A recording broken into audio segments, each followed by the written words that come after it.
नमस्कार बंधुरा आज के बानाबो पालंग और छोलार डालेर चिल्ला।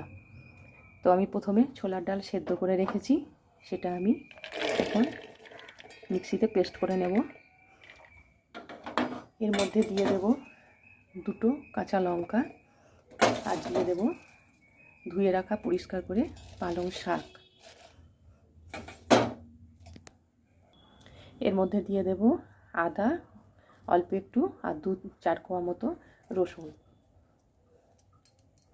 एबार एटाके आमी पेस्ट करे नेब। आमार बैटारटा रेडी हये गेछे, आमी एबार एटाके ढेले नेब और एबार जल देब एकटू। तो मिक्सि जेटा आमी पेस्ट करेछिलाम सेटाई आमी धुए जल दिए दिচ্ছি। भालो करे मिशिয়ে नेब।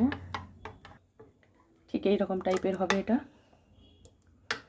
এর মধ্যে দিয়ে দেব পেঁয়াজ কুচি, দিয়ে দেব ধনে পাতা কুচি, দিয়ে দেব লবণ। এবার এটাকে ভালো করে মিশিয়ে নেব। এবার আমি প্যানে একটু তেল দিয়ে দেব। এবার আমি ব্যাটারটা দিয়ে দেব।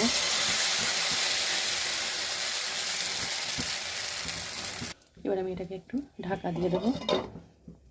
এবার আমি একটু ঢাকাটা খুলে নেব। চিল্লাটা আমার হয়ে গেছে, আমি এবার এগুলো নামিয়ে নেব। ঠিক আমি পরেরগুলো এইভাবে ঠিক ভেজে নেব।